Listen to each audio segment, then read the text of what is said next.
Dear friends, welcome to our channel. We are delighted to share with you different stories about love and betrayal from around the world. So let's begin our story journey today. Marrying you was the biggest mistake of my life. You're worth less than the dog at Tristan's new house. Penelope's voice resounded like a slap at Elliot's birthday party. The room suddenly fell silent, with the eyes of more than 20 guests fixed on the couple in the center of the living room. Elliot felt a sharp pain in his chest, but his face maintained an unsettling calm. And furthermore, Penelope continued, raising the enormous diamond ring sparkling on her hand. I want to announce that next month I will hold my engagement ceremony with Tristan at his family estate. I sincerely invite everyone present to attend and witness what true happiness looks like. Elliot just looked at her silently, and then did something that shocked everyone. He raised his champagne glass and smiled, saying, "I'll be there. I wish you happiness, Penelope." But all this didn't begin with this birthday party. 6 months earlier, Elliot had already noticed cracks in their marriage, though he never imagined those cracks would break open today in such a cruel manner. Twilight in Madrid, the setting sun bathed the city in a warm golden hue. Elliot stood before the floor-to-ceiling window of the law firm, gazing at the spires of the Sagrada Familia in the distance. He had just won a difficult inheritance case, preserving the life's work of several generations for his client. However, at this moment, he felt no joy of victory, only a growing unease.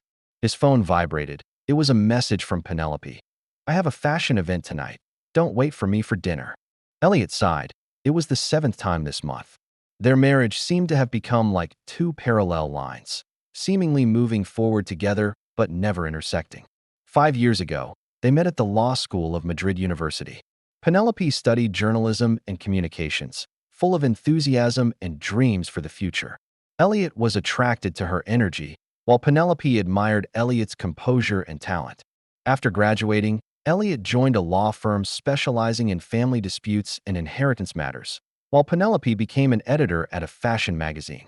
Their love culminated in marriage, seeming like a perfect union. However, over the past year, Elliot clearly noticed changes in Penelope.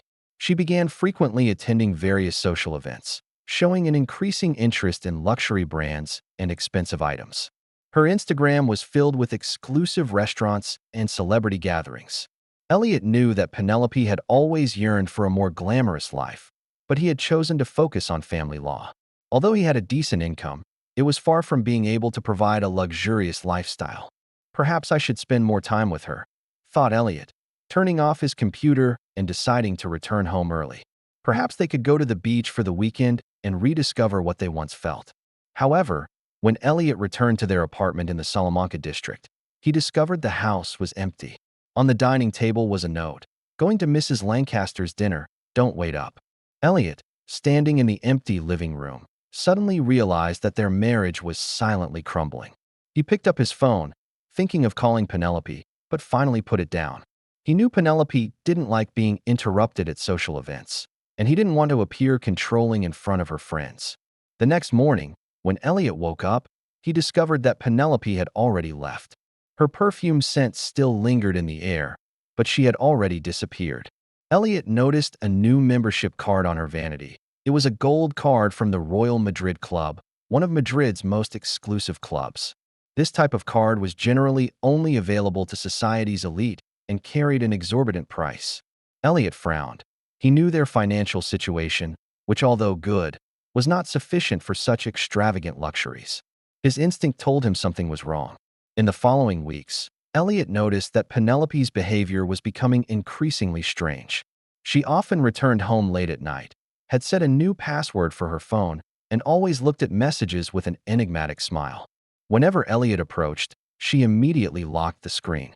She began wearing new and expensive clothes, jewelry Elliot had never seen before, and frequently mentioned high society activities and people in her conversations. As a lawyer who had handled countless marital dispute cases, Elliot didn't need many clues to guess what was happening. However, he chose to wait, giving Penelope the opportunity to be honest. Perhaps she was just going through some kind of midlife crisis. Perhaps she just needed space. One Friday night, Elliot received a call from an unknown number. "Mr. Elliot? I'm Quentin, the butler of the Lancaster family." Mr. Edmund would like to meet with you to discuss some personal matters. Elliot was confused. The Lancaster family was one of the most influential in Madrid, known for their wine and olive oil businesses. He had no professional relationship with this family. May I ask what this is about? Elliot cautiously asked. Mr. Edmund says it's related to his son Tristan and your wife, replied Quentin with a calm voice. But the meaning of his words made Elliot's heart sink. The next day, Elliot arrived at the Lancaster family estate on the outskirts of Madrid. Edmund was a man in his 60s, with graying temples and a gaze sharp as a hawk's. He got straight to the point. Mr. Elliot, I regret meeting you under these circumstances. My son Tristan has been maintaining an overly intimate relationship with your wife, and this has been going on for several months. As the head of the family, I cannot allow this behavior to destroy two families. Elliot felt dizzy. Although he had suspicions, the direct confirmation was like a bolt of lightning on a clear day. Do you have any evidence? Asked Elliot, forcing himself to remain calm. Edmund gestured to the butler to hand over an envelope. Inside were several photographs showing Penelope and a handsome man intimately interacting at exclusive restaurants, cuddling on luxury yachts, entering and exiting private villas. The photos spanned a period of 3 months. Why are you telling me this? Asked Elliot, his voice more stable than he expected. Because my son plans to marry her, said Edmund, looking directly into Elliot's eyes. I don't believe this is a relationship that should develop. Tristan has always been reckless and never considers the consequences. And your wife? If I may be frank, she seems more interested in our family's wealth. Elliot listened in silence, with pain and anger intermingled. I want to stop this farce, continued Edmund. But Tristan is already 35 years old and is determined to go his own way. I hope you can persuade your wife to reconsider. Elliot shook his head. If they've already decided to be together, I won't force someone who doesn't want to stay.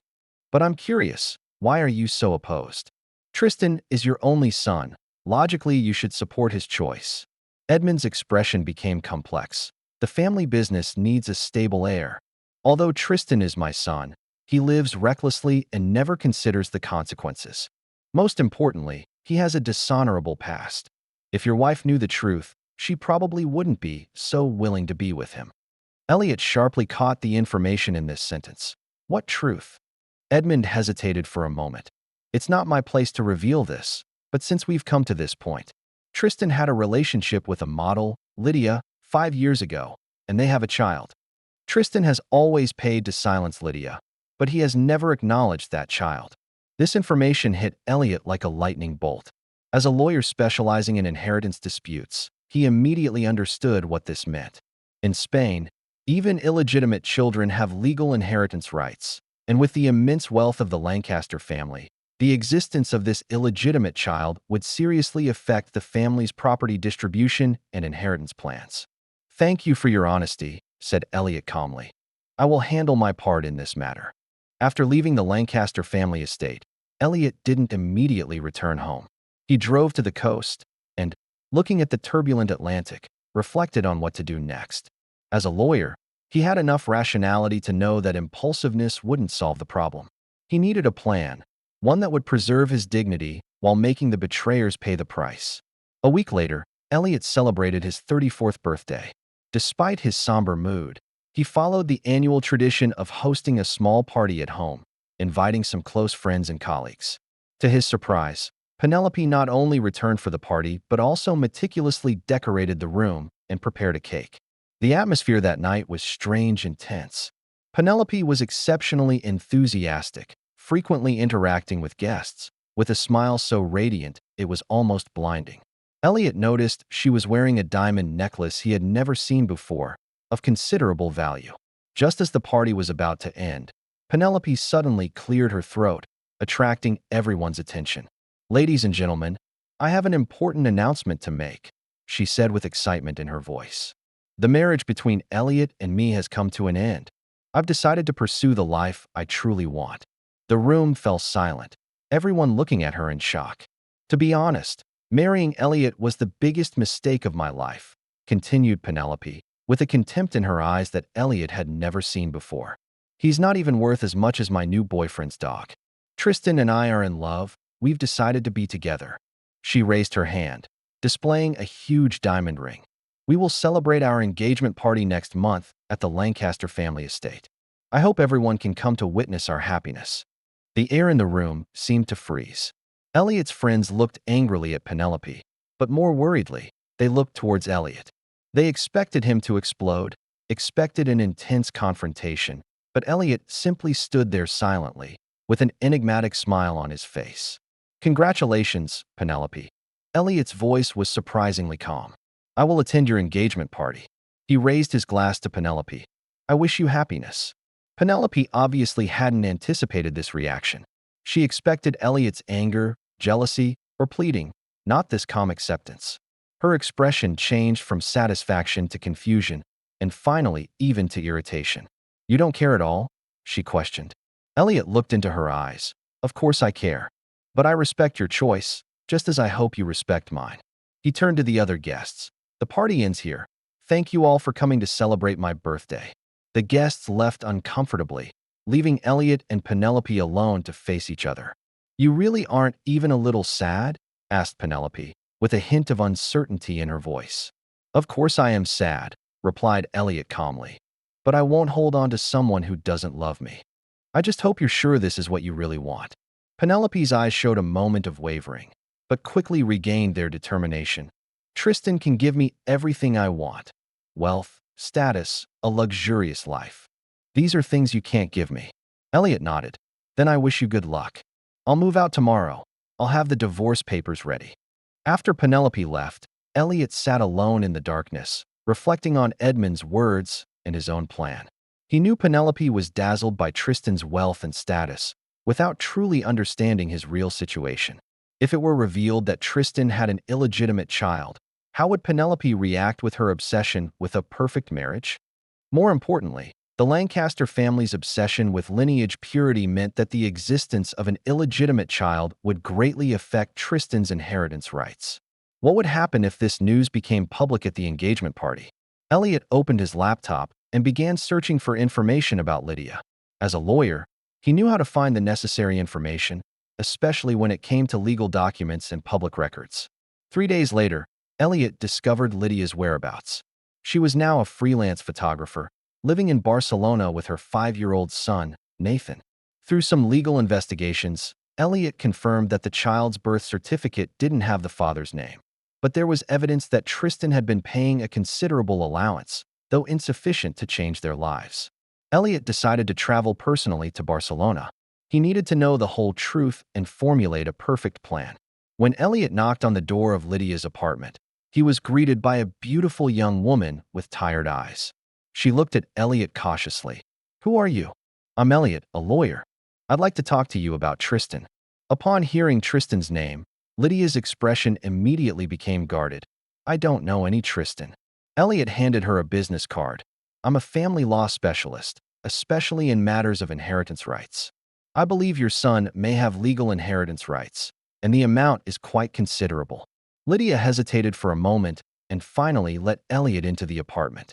The interior was simple but tidy, with photos of the child and Lydia's photographic works hanging on the walls. What exactly do you want to say? Asked Lydia directly. Tristan is about to get engaged to my wife, said Elliot calmly.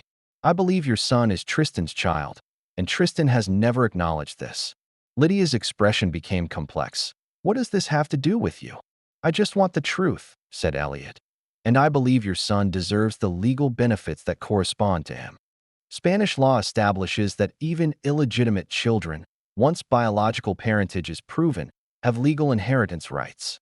Lydia remained silent for a long time, finally sighing. Yes, Nathan is Tristan's son. We once loved each other, but when I became pregnant, he changed. He gives me money but refuses to acknowledge that Nathan is his son, and he even threatened that if I make this public, he'll cut off all contact and financial support. Elliot nodded. I understand your situation. But do you know how wealthy the Lancaster family is? If it can be proven that Nathan is Tristan's son, he would not only receive child support, but also legal inheritance rights. Lydia smiled bitterly. You think I haven't thought about that? But the Lancaster family is too powerful. They would destroy my life and Nathan's. What if someone could help you? Would it be different? Asked Elliot. Lydia stared at Elliot for a long time. What do you want? I want the truth to be known, replied Elliot honestly. Not for money, but for justice and fairness. My wife betrayed me, and Tristan deceived you. Both should face the consequences of their actions. Lydia thought for a moment. I need to consider Nathan's future. He is innocent and shouldn't become a tool for revenge. I completely agree, said Elliot. In fact, making the truth public is best for Nathan. According to Spanish law, once biological parentage is proven, Nathan will be entitled to receive an inheritance equal to that of Tristan's legitimate children. Considering the wealth of the Lancaster family, this means that Nathan's future will be secured. Lydia looked at the photo of her son on the wall, with complex emotions shining in her eyes. What's your plan? Elliot told his idea to Lydia. Tristan and my wife's engagement party will be held in a month. If you're willing, we could arrange for you and Nathan to appear at the ceremony to reveal the truth. I'll ensure there are legal documents supporting your claim, including DNA proof. Are you sure this will benefit Nathan? Asked Lydia, with concern in her eyes. I promise, said Elliot solemnly. I'll arrange all the legal procedures to ensure that Nathan's rights are protected. And I believe that once Edmund knows this has been made public, he'll want to resolve it privately to preserve the family's reputation. This will only benefit Nathan. Lydia finally accepted Elliot's plan. In the following weeks, Elliot used his legal expertise to prepare the necessary documents, including DNA test requests, birth certificates, and custody declarations. He also contacted several trusted colleagues to ensure that the legal procedure would be flawless. Meanwhile, Penelope had already moved out of the apartment, pouring all her attention into her relationship with Tristan and the preparations for the engagement party. She posted photos of her luxurious vacations with Tristan on Instagram, showing their happy times in Monaco, Santorini, and the Alps. She seemed completely immersed in the joy of soon becoming a member of the Lancaster family, both surprised and somewhat disappointed by Elliot's calm acceptance. A week before the engagement party, Elliot received a formal invitation from Penelope. The envelope was golden, the paper high quality, everything exuding luxury. The invitation read, "We cordially invite you to attend the engagement party of Penelope and Tristan to witness our love and commitment." Elliot placed the invitation on the table, smiling slightly. Everything was going according to plan, and he was ready for this important performance in his life. On the day of the engagement party, Madrid was sunny. The Lancaster family estate was decorated like a fairy tale world. White roses, crystal chandeliers, champagne towers, and carefully designed dessert tables. In the center of the venue was a huge heart-shaped arch, symbolizing eternal love. Elliot, dressed in a tailored navy blue suit, arrived punctually. He was placed in a not very prominent position, but this suited his plans. He needed to observe the entire situation and wait for the opportune moment. Guests gradually arrived, most members of Madrid's high society, political and business figures, artists, celebrities. Penelope's family and some old friends also came, but when they saw Elliot, their expression was visibly uncomfortable.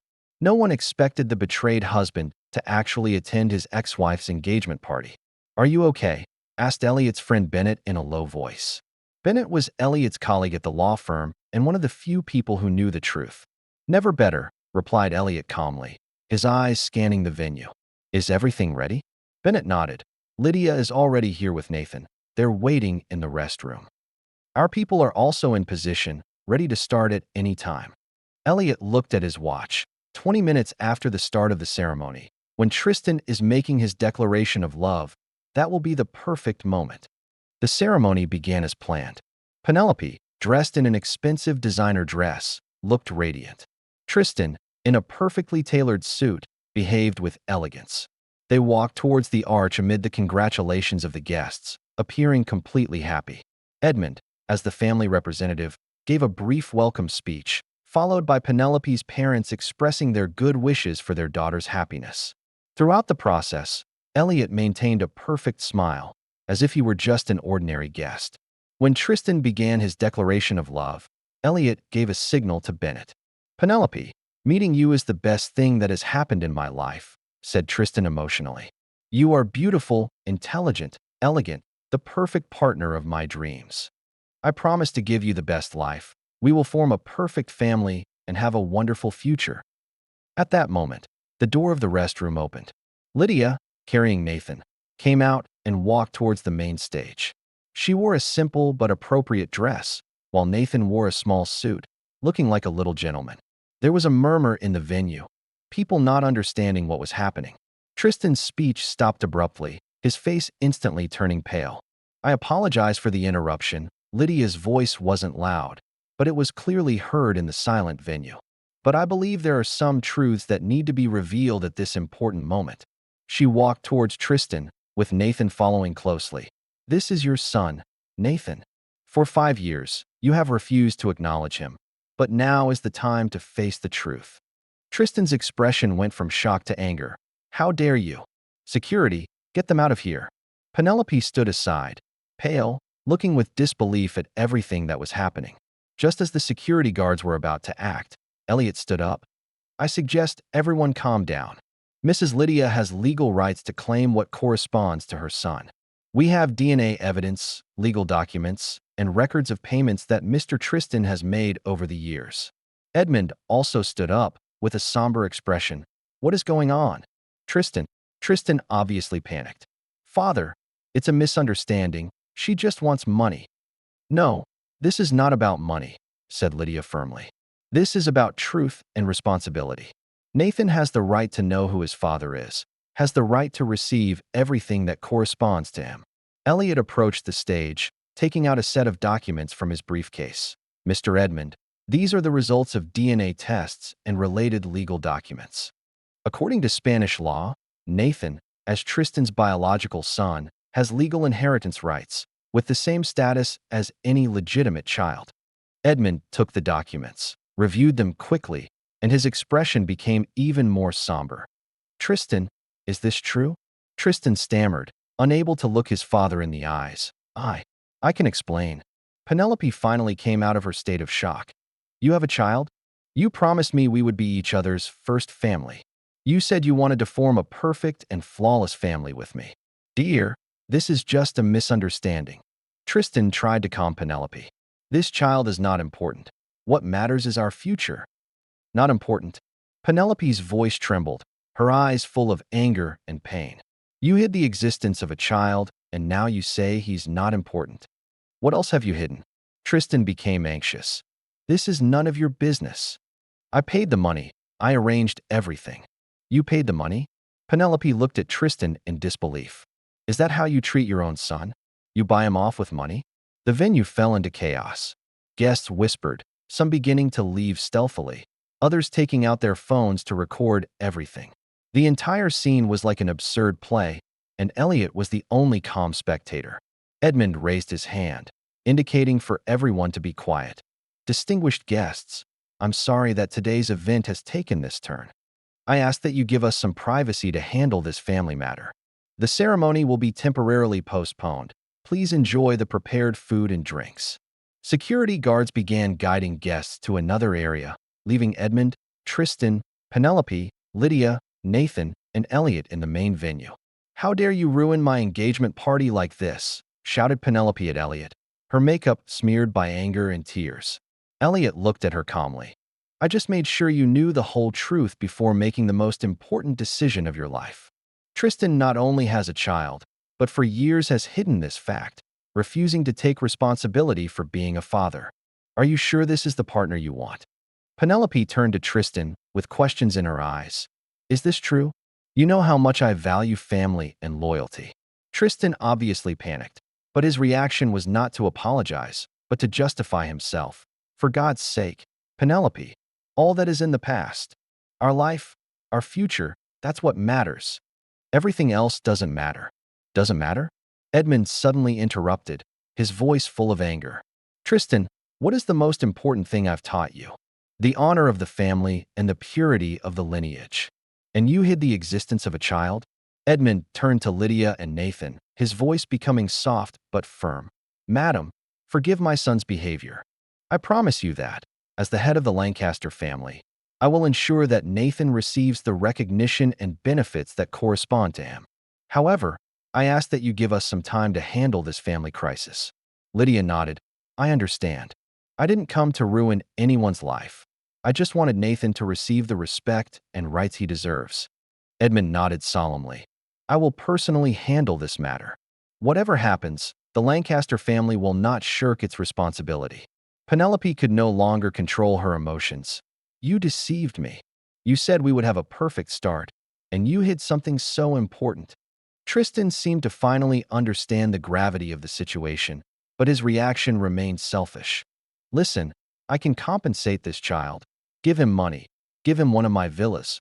But he won't affect our future. He won't affect our family. Affect, exclaimed Penelope. Do you think this is just about money and properties? This is about your character and honesty. You abandoned your own biological son. How can I trust that you'll be faithful to me? She turned to Elliot. Did you know all this for a long time? I found out recently, replied Elliot honestly. But I thought you had the right to know the truth before making a commitment. Edmund cleared his throat. I believe today's ceremony should be canceled. We need time to resolve these issues. Tristan tried to protest. Father, we can't just cancel like this. All the preparations, all the guests. Enough, exclaimed Edmund. You've already brought enough shame to the family. We will properly attend to the guests, but there will be no ceremony today. Penelope took off her engagement ring, but she didn't return it to Tristan, instead squeezing it in her hand. I need time to think. Her tone was cold. Tristan's expression went from panic to anger. All this is your fault, he turned to Elliot. You planned all this. Elliot didn't deny it. I just made sure the truth came to light. Everyone should be responsible for their choices and actions. Tristan wanted to lunge at Elliot, but Edmund stopped him. Control yourself. You've caused enough problems already. Penelope left, with rigid but determined steps. Tristan wanted to follow her, but Edmund stopped him again. Let her go, said Edmund severely. We have more important matters to attend to. Edmund turned to Elliot and Lydia. Mr. Elliot, as a lawyer, I understand that you comprehend the complexity of this situation. I hope we can resolve this matter privately, for the good of all, especially the child. Elliot nodded in understanding. Of course, Mr. Edmund. I'll ensure that Mrs. Lydia and Nathan's rights are protected, but I also respect the family's right to handle its internal affairs. Lydia picked up Nathan. We will wait for your contact. But remember, I just want Nathan to receive the recognition and rights he deserves. The venue gradually emptied. Elliot found Penelope, who had already left the main venue and was sitting alone in a corner of the estate, with tears that had ruined her carefully prepared makeup. Need a ride back to the city? Elliot asked calmly. Penelope looked at him, with complex emotions in her eyes. Anger, humiliation, confusion, but no remorse. Why? Why did you do this? Because the truth always surfaces, replied Elliot. And I believe everyone should be responsible for their choices and actions. Did you come specifically to get revenge on me? Penelope's voice was full of accusation. Elliot shook his head. Not entirely. I came to ensure justice and fairness. Nathan should receive recognition from his father. You should know what kind of man you were going to marry, and Tristan should be responsible for his actions. Penelope remained silent for a long time, then said, I don't need your compassion. I'll call a taxi to get back. Elliot nodded. As you wish. He turned and left, without looking back. 3 weeks later, Elliot received contact from the Lancaster family's lawyer. They proposed generous conditions, establishing a trust fund for Nathan, ensuring that his education and life would be without worries, and recognizing him as a member of the Lancaster family. Although Tristan continued to refuse to publicly acknowledge the father-son relationship. Lydia accepted this proposal. She didn't want Nathan to be involved in long-term legal disputes and hoped he could grow up in peace. Edmund promised to visit Nathan monthly, which surprised Lydia. This seemingly severe man showed unexpected affection for his grandson. Elliot formally divorced Penelope. The process was more complicated than expected. Penelope hired an aggressive lawyer, trying to get more in the division of property. This contrasted strongly with the depression and loss she had shown after the engagement party. Evidently, after losing Tristan and the wealth of the Lancaster family, she became more obsessed with extracting value from her marriage. In the court debates, Penelope's lawyer tried to portray her as a wife neglected by her husband's work, but Elliot had sufficient evidence to prove he had always been a responsible husband. Finally, the court issued a fairly fair ruling. Penelope received part of the common property, but far below her expectations. Tristan's situation drastically worsened. After the engagement party incident, his private life was dug up by various gossip media, with more scandals surfacing. There were rumors that he had other illegitimate children, although without conclusive evidence. Edmund finally decided to temporarily revoke Tristan's position in the family business until he learned to be responsible. Penelope left her job at the fashion magazine and also left Madrid. According to friends of Elliot, she moved to Barcelona and began working at a small public relations company. Her Instagram no longer showed luxurious parties and designer clothes, but urban landscapes and work scenes. 6 months later, Elliot traveled to Barcelona on business. He was about to enter a cafe when he unexpectedly saw Penelope. She was sitting in a corner, focused on her laptop. She looked different, less ostentatious, more pragmatic. Elliot wanted to leave silently, but Penelope looked up and saw him. Their gazes crossed, with an awkward silence floating in the air. Finally, it was Penelope who spoke first. "Long time no see." "Yes," replied Elliot. "You look good." Penelope smiled bitterly. "Better than 6 months ago." She hesitated for a moment. "Want to have coffee together?" Elliot thought for a moment and shook his head. "I think not." "Good luck, Penelope." He turned and left, feeling a strange liberation. He didn't hate Penelope, but he also didn't want to have any connection with her. The past was behind him. He was already looking forward. Upon returning to Madrid, Elliot accepted a new job offer, becoming a partner at a law firm specializing in international inheritance disputes. This meant more responsibility, but also a new beginning. While cleaning his old office, Elliot accidentally found a photo of him and Penelope during their honeymoon in Barcelona. He looked at it for a moment, then put it in the paper shredder. That night, Elliot received a call from Lydia. She told him that Edmund had become an important figure in Nathan's life, often taking him to the family estate in Madrid. Nathan liked his grandfather, although his relationship with Tristan remained distant. "I just wanted to thank you," said Lydia. "Although your motives might not have been just to help us, you changed Nathan's life." Elliot thought for a moment, then replied honestly, "I certainly wanted the betrayers to pay the price, but I also believe that every child deserves recognition and support. I'm glad Nathan has received what he deserves." After hanging up, Elliot stood on the balcony, looking at the night view of Madrid. He didn't regret his choices, because in his view, he had only ensured that the truth was revealed, making everyone take responsibility for their choices. A year later, Elliot met a woman named Daphne, a child psychologist. They slowly developed a relationship, without rush or false promises. Elliot told her about Penelope and everything that had happened. Daphne understood his experiences and appreciated his honesty. Meanwhile, news about Tristan circulated in Madrid's social circles. He seemed to have recovered from the illegitimate child scandal, regaining his father's trust and beginning to take the family business seriously. However, his private life remained chaotic. It was said that he had had several girlfriends, but no serious relationship. As for Penelope, Elliot almost never heard news about her, until one day, Bennett told him that Penelope had left Spain, supposedly moving to the United States. Her Instagram had become private, as if she wanted to cut all ties with her past. Elliot was neither surprised nor saddened. He had long since left that chapter behind, focusing on his own life and career. Whenever he recalled that experience, he no longer felt anger or pain, only a calm understanding. Life moves forward. Everyone must pay the price for their choices, and will also receive the corresponding rewards for their choices. Elliot chose honesty and integrity, and although the path was winding, he finally found inner peace. And this, perhaps, was the best reward for him. If this story resonated with you, don't forget to like, share, and subscribe to our channel for more exciting content. We look forward to seeing you in our next story.